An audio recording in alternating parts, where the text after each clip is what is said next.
It's the College Football Hangover podcast on I Live for Saturdays, the best college football channel on YouTube.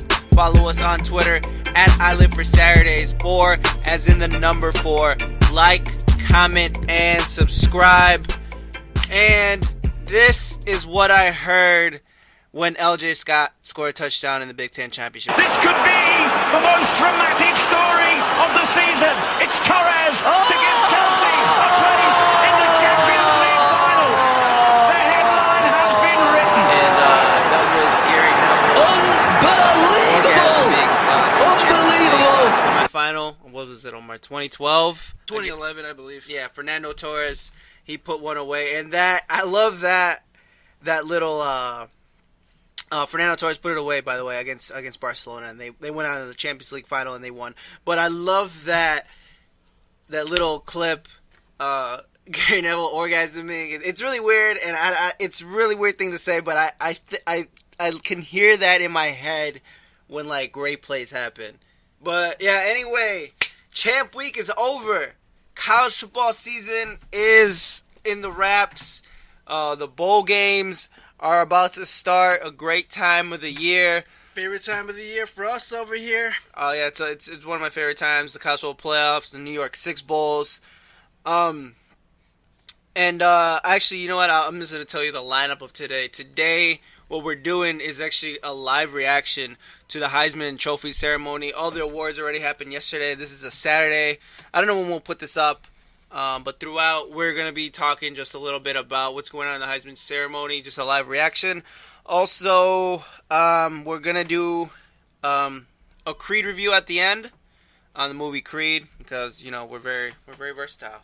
Yeah, and both recently saw the movie. Ricky saw I saw it before Ricky did, but I've been waiting for him to watch it so I could talk to him about it. But I didn't want to give anything away. Yeah, Omar's been bad. So relieved that he watched it. I'm so happy that he watched it because I liked it a lot.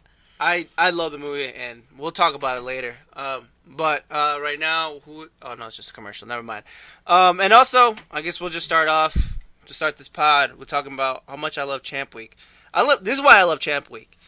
I love trophies being raised. I love coaches being validated in terms of their resume, in terms of how good they are. Like winning a conference title, winning like a New Year's Six Bowl, that's what will validate coaches at the end of their careers. It also validates teams and their programs and how well they've been doing throughout the years. It's really the most solid and factual way to validate either a program or a coach. Yeah, and usually I'm not really a big fan of Champ Week because, well, you know, that just means obviously that the college football season is coming to an end, and that's something that I don't think a lot of people like to see. I hate to see it, but you know, you do get a lot of the best two teams of the conferences play, and you know, we had a lot of good games this week. Yeah, I love a good point by Omar. I know he's not the biggest fan of Champ Week, but also, you're going to get a good game. Yeah, regardless, you're going to get a great game, and, it's usually two evenly matched teams. For the most part. Even Stanford versus USC was pretty evenly matched. Came down to the final few plays in the fourth quarter. Could have gone either way that game. Yep. So, yeah, I was very ecstatic. And my favorite game of Champ Week this week was Michigan State and Iowa game, which probably a lot of people think that probably have that as their favorite game of last week. My boy, LJ Scott, who I've been on board with him since the almost Oregon been in State, love with him since the Oregon game. Since the Oregon game, and I feel like he has an amazing future. I always shout him out if me and Omar are watching college football together. Oh, there's your boy again. So yeah, that's my guy. That's my guy this year. That's one of my favorite players this year. And my favorite game was also actually Michigan State versus Iowa. It was a fantastic game. Two great teams running the football. It reminded me a little bit of Alabama versus LSU in 2011, but with a little bit more points and a touchdown or few. I love seeing teams like Iowa, underdogs trying to prove themselves, and they play their freaking hearts out. It wasn't enough. Michigan State is the better team, and congrats to Michigan State. But also I want to shout out because I guess I don't want to be this. I hate agreeing with Omar. I honestly hate agreeing with him. I maybe have never showed it, but I hate agreeing with him. So I'm going to talk about a little bit of the USC Stanford game. People need to start respecting the Pac-12 because Pac-12 is arguably the best conference this year. There might be the best football players are in the Pac-12. That Pac-12 championship game, that was a real football game. USC is a real football team. The Pac-12 is a scary conference to play in your bowl games. A Pac-12 team can run up and punch you right in the freaking mouth. The SEC used to have that kind of hype around them, and most times they did do that. I think that's completely shifted to the West Coast out in the Pac-12. There's better quarterbacks. There's better offenses. There's Obviously better quarterbacks. Smarter defensive coordinators. People used to make fun of, I think I heard this weekend, Oregon never played defense or something like that. There was some argument talking about on Twitter I saw. Nick Aliotti is one of the best defensive coordinators in the history of the game. Like, how ignorant can you be to say that Oregon never had a good defense? They just played a little different because the time of possession was so much on the defensive side to hold points. So you got to remember, an Oregon defense neutralized Cam Newton one time. Yeah, in the national championship game. They neutralized him. People forget about that. They'll talk bad about Oregon. Well, Oregon didn't play good. Well, Auburn didn't play so damn good either. The only reason why they won because of a lucky Michael Dyer play. The guy who won the MVP, who's going to win the MVP this year, threw, I think it was 2 touchdowns, 1 interception, and threw for like 50-some pass completion. I could be wrong. Correct me if I'm wrong. But that he did not play well. Cam Newton didn't play well. And then one of the best days of the week, I should say, the next day, Sunday, one of the worst days of the week for sports. Well, I like NFL. NFL's cool, but for college football fans, the worst day ever. The college football most boring selection show. The most boring show, the most boring 8 hours you could ever spend watching anything related to college football. By far, by a mile. That was torture. By the way, now they're doing the Deshaun Watson interview, and this is my problem with ESPN. I get they're trying to milk money, and hey, we're watching it. I mean, they're making money off it. They're milking and milking and milking as much as they possibly can and get as much as TV time for ads. Totally get that. I'm just saying it's boring as hell, and they're smart. But oh my God, was that college football selection show? My God, they talked about 2 games for like 4 hours. For an hour and a half. I think it was 2 hours. For 2 hours. It felt like longer. It was ridiculous. It felt a lot longer than that, to be honest. The one for the playoff where everyone knew who was going to be in the playoff. We just didn't know the games. We didn't know the games exactly. We weren't sure about the seeding. Oklahoma and Michigan State, they were very similar, their resumes. So it could have gone either way. We already know the games, man. Just wrap it up, you know? Yeah, just wrap it up, but they didn't get to it. And then finally you get to it, and I think it was like 45 minutes in. And then they talked about those 2 games. For how we love college football. We can't do that. I will not talk about 2 games for 2 hours. That's ridiculous. That was ridiculous. And then the most uninteresting topics. Oh, who's going to win in the trenches? I don't give a fuck who's going to win in the trenches. Who gives a crap? Like, this is one thing, and I know most of you guys aren't soccer fans. Totally get that. You know, college football fans are usually white Southern males. White Southern males, you know, from the ages of like 35 to like 50. Those folks don't usually watch soccer. That's fine. But in the Premier League, which is the league in England, one of the better leagues in the world, every Monday they have 2 fantastic analysts, pundits that they call them, and they'll break down the game, and they'll make it so interesting. I watch, the best thing that we have over here is Film Room with Lingenball. He's on ESPNU. He's good, and so is Mike Bellotti. But they don't get into the detail. But they get in detail. They're just not interesting. That's my only problem with them. And it's not a Kirk Herbstreit doing it, you know?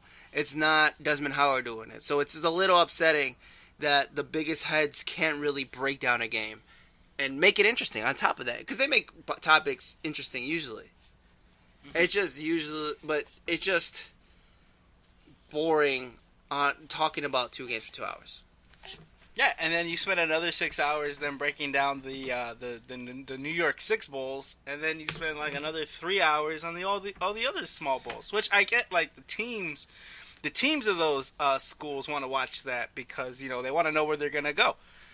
But like after a while, but I feel like they should only spend around like 5 minutes a game.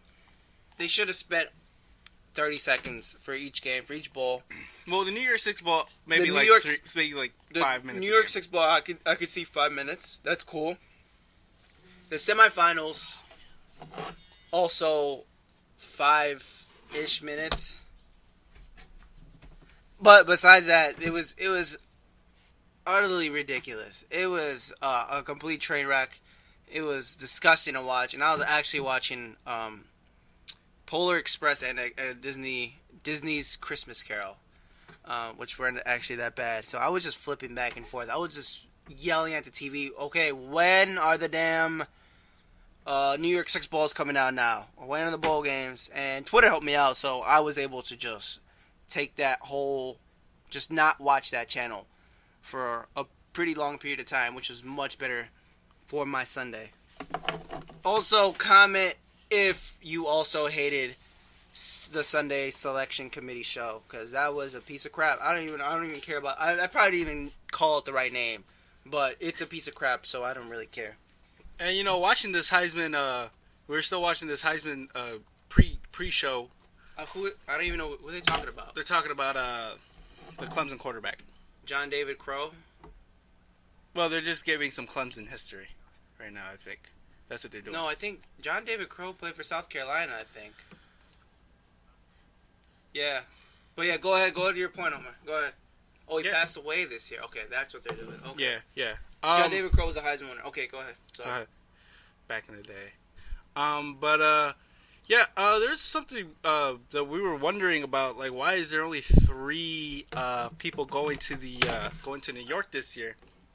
I always found it weird because like just few years ago, like when Robert Griffin III won it, wasn't it? Like when they sent like 5 people that year. The only time the last time I remember was, I think when Ndamukong Suh went.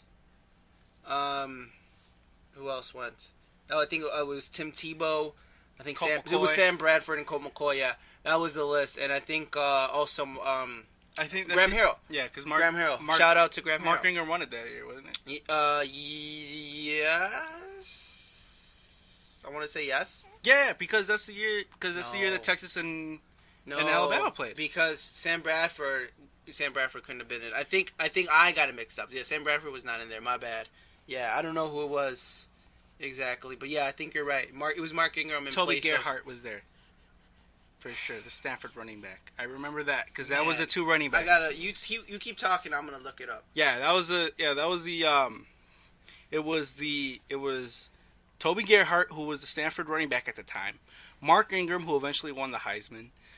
Tim Tebow, Colt McCoy, and I think that's it. If I'm forgetting someone, that might be the case. And Ndamukong Suh. Yeah, Omar is 100% right on that. Yep, Mark Ingram, Toby Gerhart 2nd, Colt McCoy 3rd, Suh 4th, Tim Tebow 5th.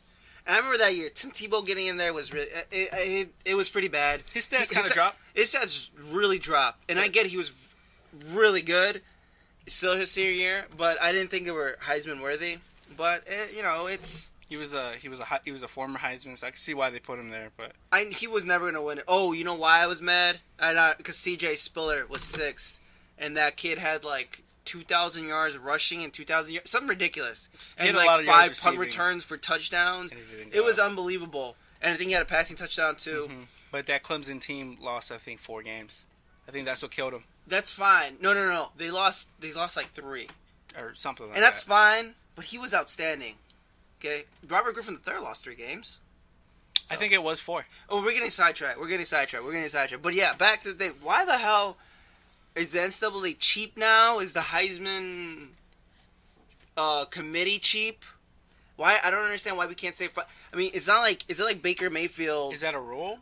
I have no idea. It's not like Baker Mayfield and Keenan Reynolds were far in voting or in talent or in amazingness or stats. It wasn't like it was just 3 guys that were just way ahead. So I'm actually curious. I didn't look it up because I'm lazy. Yeah, I just didn't want to because I said YOLO. I'm not gonna do it. So if you guys have info, please share. And yeah, so we're still here, just watching ESPN milk the hell out of Late Night with Everett.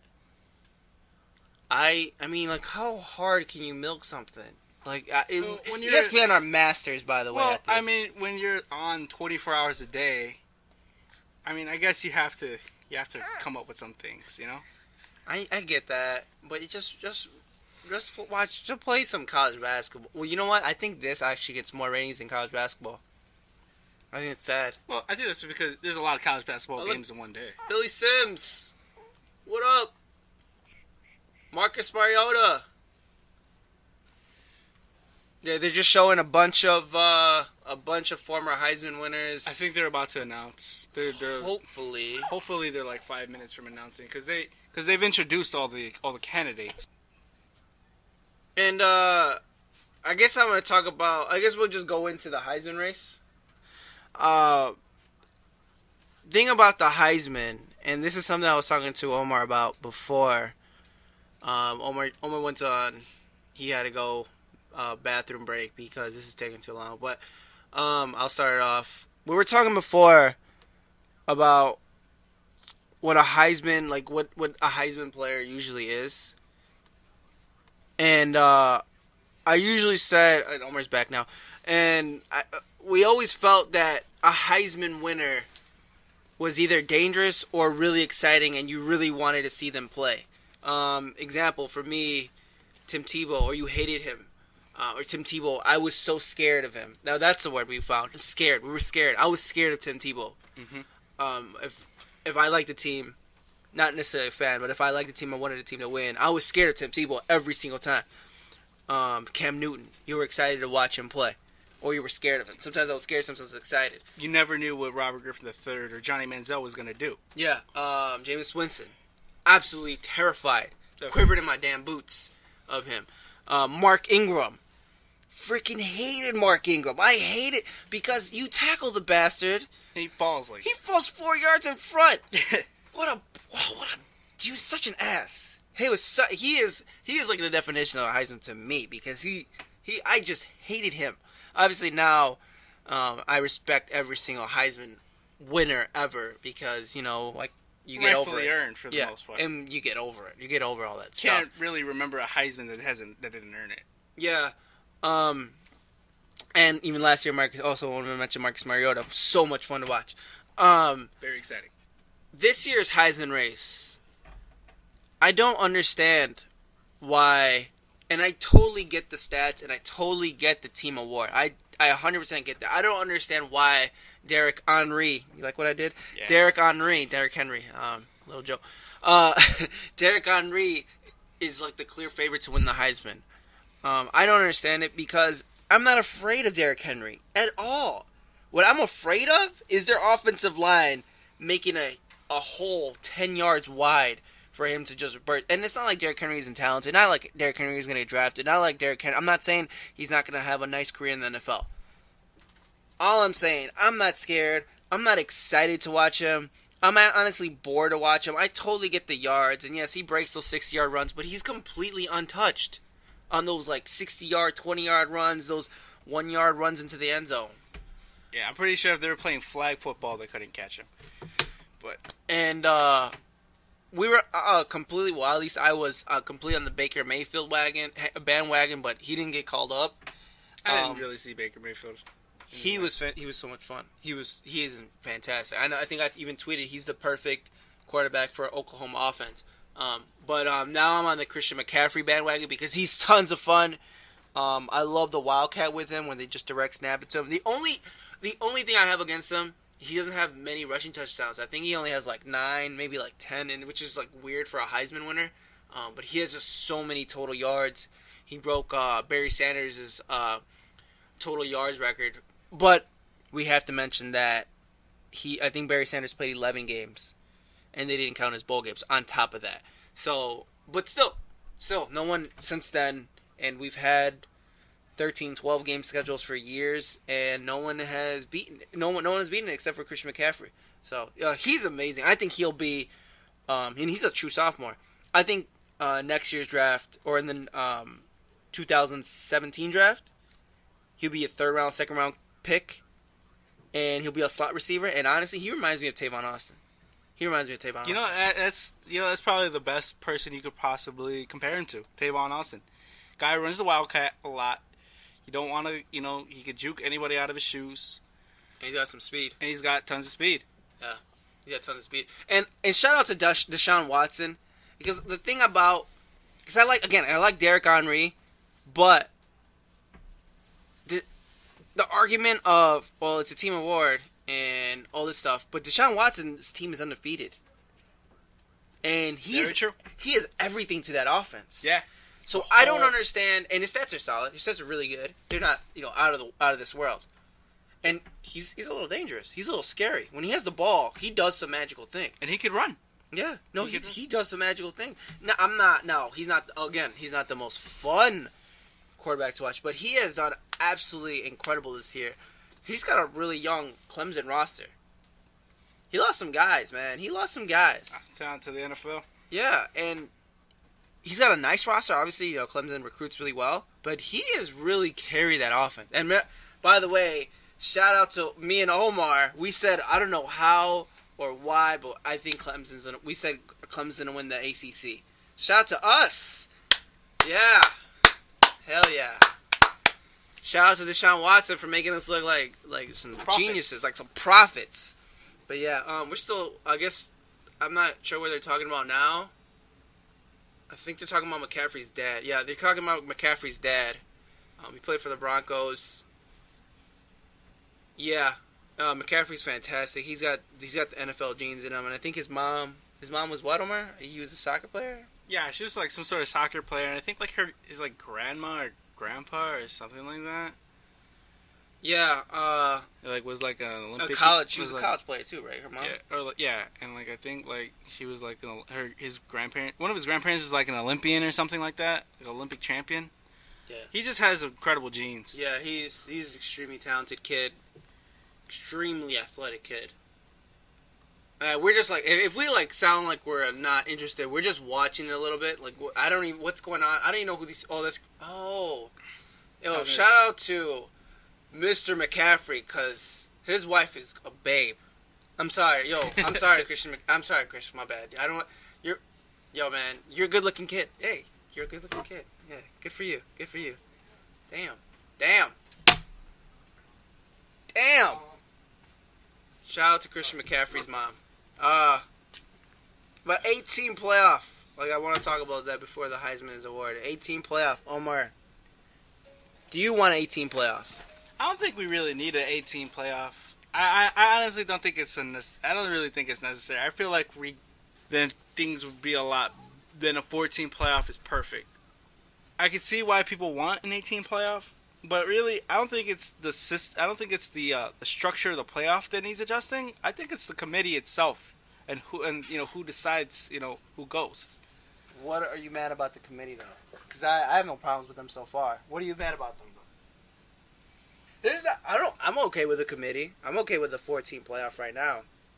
But what are your reasons for an 18 playoff? The only way I would want an 18 playoff, and there's only one way, is if we do the 5 super conferences that college football has been wanting to do forever.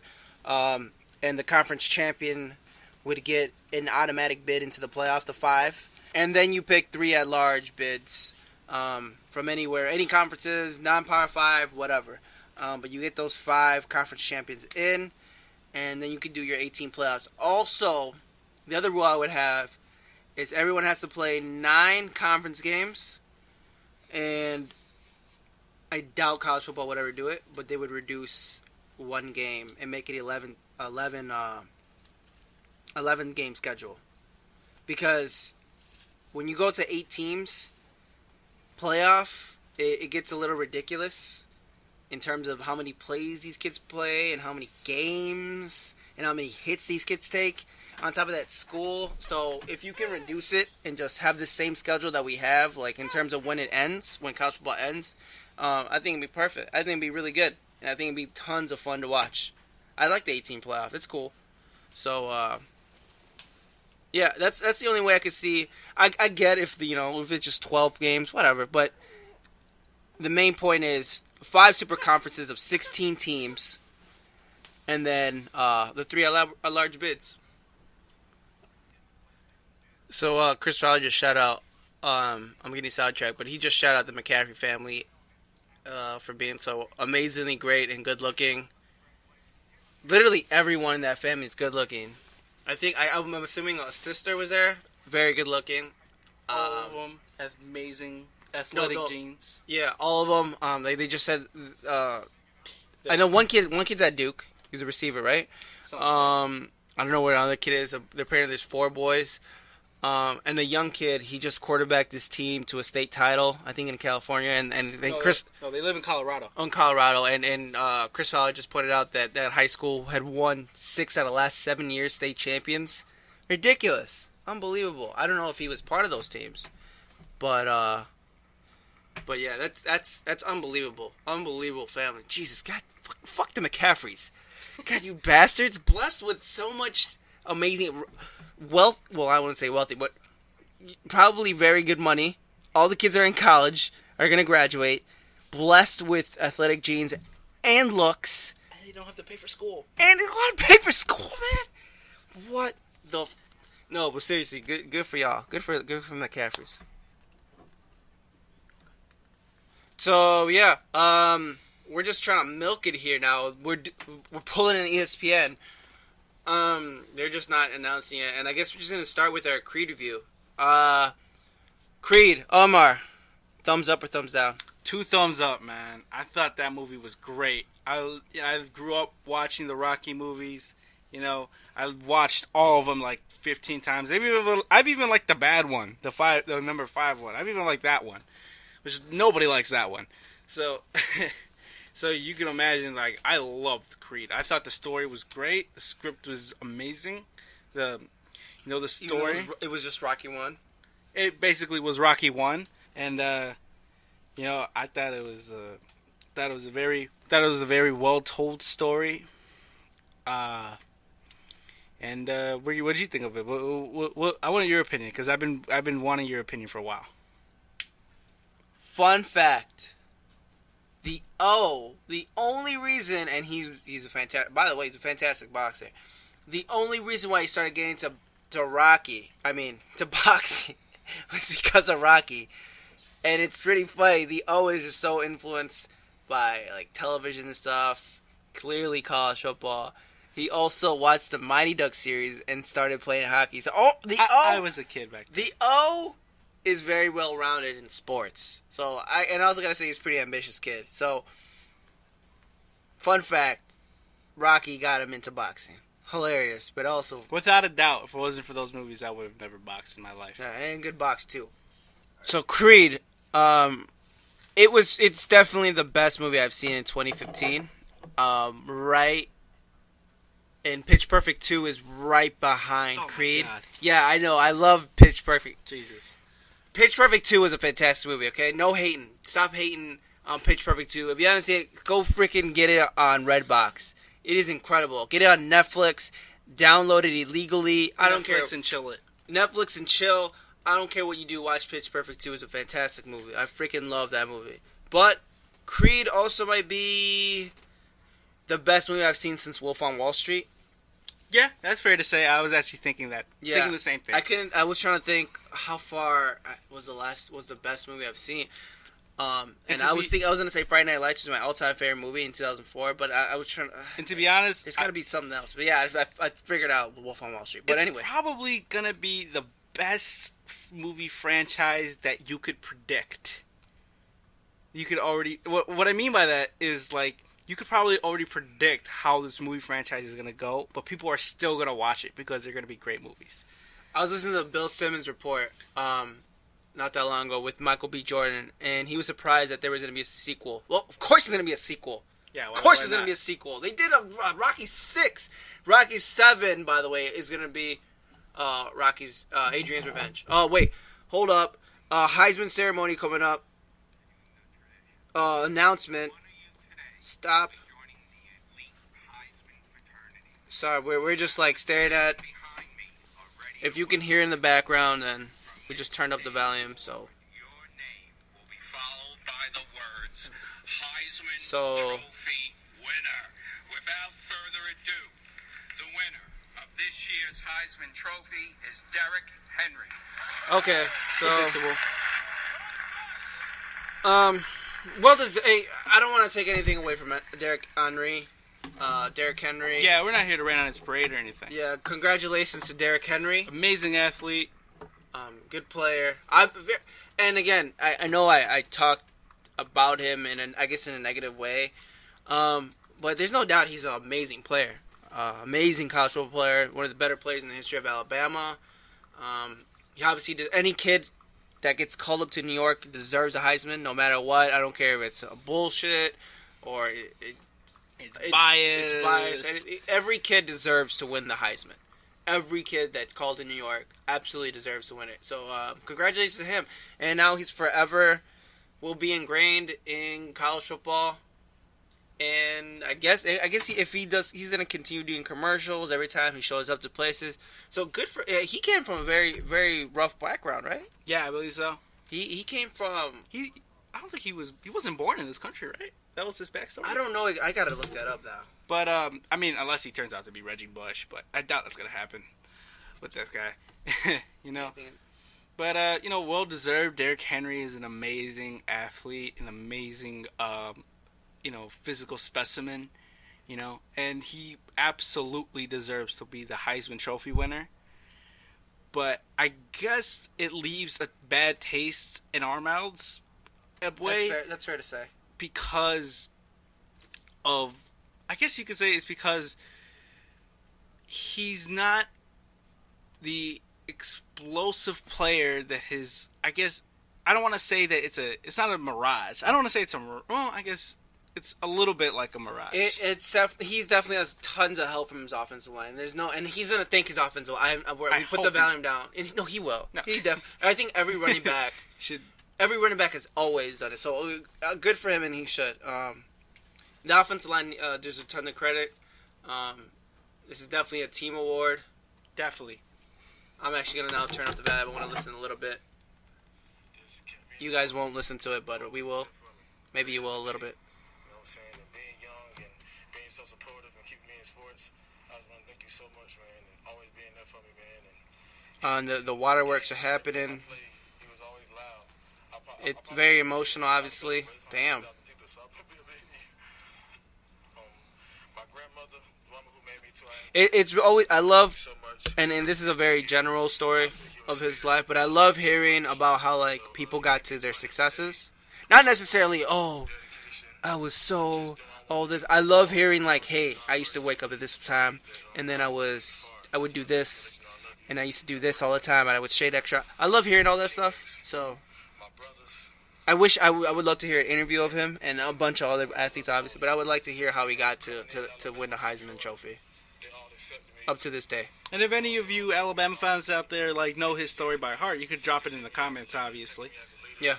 young guys following behind me, you know what I'm saying, and watching me work every day. All I wanted to Who's he do talking was about? He's talking about somebody practice my in his love, team. work hard. And I just want to thank them so much. I think he's just talking about his general teammates, his general running back teammates. They work so hard for me. They take pride in controlling the line of scrimmage, making sure I have success. And through this year, man, just looking at these guys, the courage they had in me, the faith they had in me, I know I couldn't let them down.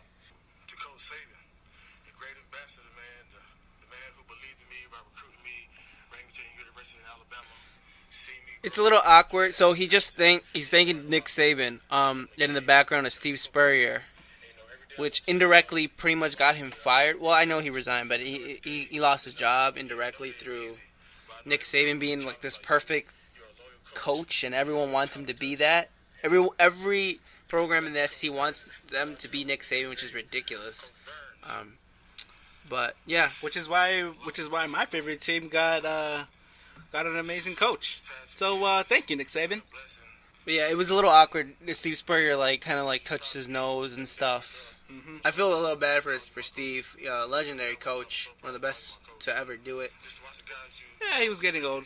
Yeah, definitely for sure. I mean, he had to leave eventually. He's Maybe getting up there it in was age. probably just his time to, That too. It was a hard time, being patient with me, but you stuck through it. Every day you work with me. Every day you help me grow as a player and as a person. And I can learn so much from you. Every day you always spend. I don't know. I don't know exactly who it is, but I think it's his dad. Thank you so much. He is just crying his eyes out right now, and I'm sure it is one of the more proud moments of his life. Of a human being's life, really. There's Yeah. only very, very few humans who ever walk this earth can ever say that they're a Heisman Trophy winner. Anything, I was conference player of the year in high school. Like, not many people, and this kid won the Heisman. It's amazing. Unbelievable. What a time for him and his family. And also shout out to Alabama, to all Alabama fans, all the Crimson Tide. I forgot Coach Ramsey, man, and my high school coach, who was also there for me and watched me grow as a player and made sure I always worked hard. He gave me And you can kind of see the old Heismans in the back. They probably rethinking their time of winning the Heisman. You can see a few of them getting emotional. Yeah. Not crying, but definitely. You know what? I wonder how it feels like to come back and then hear other young kids speak. Because me personally, I would think about the time when I did it. I might get emotional. That's just me. Because all these players, they worked all their freaking lives to get to that point. No Heisman player has ever just woken up. Like, in high school, you could just, wake up and show up, and you could run for 100 yards, or you could throw for, 300 yards. But to win a Heisman Trophy, you need to be an elite kid that works hard more than anybody else in the field. to University of Alabama for the dedication they provided me, specifically Chancellor Witt and President Bell, who are both here tonight, and all my professors. I thank y'all for helping me grow as a person and as a student. This trophy, and the rest in peace of my brother Alti Tempe, who's been a brother to me, who died this year, and I just want to tell him I love him and I miss him, and God bless him. Roll Tide. That was a great speech. Yeah, solid. Roll Tide. Roll Tide, roll. Shout out to the Alabama fans. First time he's gonna lift it up, and he drops it. No, just kidding. Almost pulled a Sergio Ramos there. Oh, Tim Tebow. Look at that. Shout out to Tim Tebow. Okay, so Baker Mayfield got destroyed, and so was Keenan Reynolds. Which I don't understand, but it's what happens. It was a close race between Henry and McCaffrey. 1,832 points for Henry, and 1,539 for McCaffrey. So yeah, there's your Heisman winner. Derrick Henry. Shout out to Derrick Henry. And he won 4 awards this weekend. Yeah. He won the Doak Walker Award, Walter Camp, and the Maxwell, and now the Heisman. I don't know how many people actually win that many. That's ridiculous. That's the max that a running back could do, right? I believe that's the max. Yeah, I think so. I think quarterbacks. No, well, quarterbacks can do the same thing, because they can do the same thing because they're also up for Walter Camp. And I'm sure it's a lot harder for a defensive player to win all this stuff. Or you can. So let's finish up with the Creed review. Thinking about Creed, I love the music. Oh, the soundtrack was awesome. The soundtrack, all the Kendrick Lamar. There's some Tupac in there. Meek Mill. There's some Nas. I think Omar even mentioned French Montana. I think you said French Montana's there as well. The acting was quality. Some people said that. Who said it? It's Rocky Balboa's best work. Oh, it was actually it was Carl Weathers. Carl Weathers, Apollo. Oh. Apollo. He said it's Rocky's best work, and Sylvester he was actually salty about Creed at first. Then he watched it. Not only did he love the movie, but he mended his relationship and all the hate he had through. Because he was upset about Rocky IV. That he got killed. Mm-hmm. He didn't like it. I mean, this is a real story. Yeah. They weren't friends for years. And it wasn't until Creed was made that they were friends again. Well, yeah, it's a little story. But yeah, even Carl Weathers loved it. It's a fantastic movie, so go out and see it. The last thing I would say is I think Michael B. Jordan is a perfect new Rocky, I guess would say. Yeah, I think did a really fantastic job. I think he was purely committed to the character, and I absolutely enjoyed this movie. A very underrated actor. Yeah. One thing I want to point out, what the time doesn't make sense, and that pisses me off. And I think everyone knows that. Well, but time doesn't make sense. Well, it doesn't make sense. Well, you gotta remember, but you also have to remember when the first Rocky was made, the age of Rocky, he wasn't a young guy. They did a bunch of I get that, but they did a bunch of in all the Rockies. They did a bunch of age stuff, like Rocky's son. In I think it was Rocky 4. Yeah, right. He jumped from like 3 to like 10, and then he jumped from like 10 to like 14. Like 16 or something. Okay, no, 14. It was like 14. Yeah, they went to Russia as a kid. He came back from Russia as a teenager, man. So and then his son was just like barely a 28-year-old in like Rocky 5 or something. No. Rocky 6. Rocky Balboa. Oh, I mean Rocky 6. That's what I meant. He was like Rocky Balboa. Or something. Oh wait, what? I was like, what? That doesn't make sense. And the time, I love this story. There's no doubt. I love this. So that must mean like Rocky was fighting in like his like late 40s at that. And the thing, yeah. And the thing, through all that, and even though you'll watch the movie and you'll see some stuff that sounds a little familiar. That's the only thing I'll say. It was still a fantastic movie. Like, I loved it. I was like, I don't care of all these flaws that it has.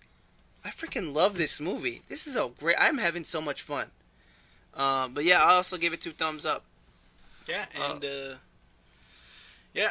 Well, can't wait for the next one. That's all I gotta say about that. First in line for that movie. Alright, so Star Wars movie coming out next week. Are you gonna watch it? Yeah, definitely. I'm gonna watch it in 3 weeks though. Yeah, I know. Because I'm not gonna stand in line. I'm not that kind of nerd. Or I might watch it next month. I think I'm gonna. Honestly, I think if I watch it, I'll go during the day. We'll see. During the day is a good time because there's not a lot of lines during the day. All right, so we're gonna go dressed up. No, I'm not. I'm not we're going dressed up. I'm not going dressed up. We're going into some Star Wars. I might bring a lightsaber. Cosplay. That's the most I'll do. No, I'm not doing cosplay. Yes, we are. No. Okay. But if, in theory though, if we do cosplay, who would be Yoda? You. No, I would not be Yoda. We could probably just get Michelle to do it. No, she wouldn't. No. I'm definitely Mace Windu. I always felt I was more of an Obi-Wan. He's just such a baller, so I would want to be an Obi-Wan. You know what? Actually, no, that's not true.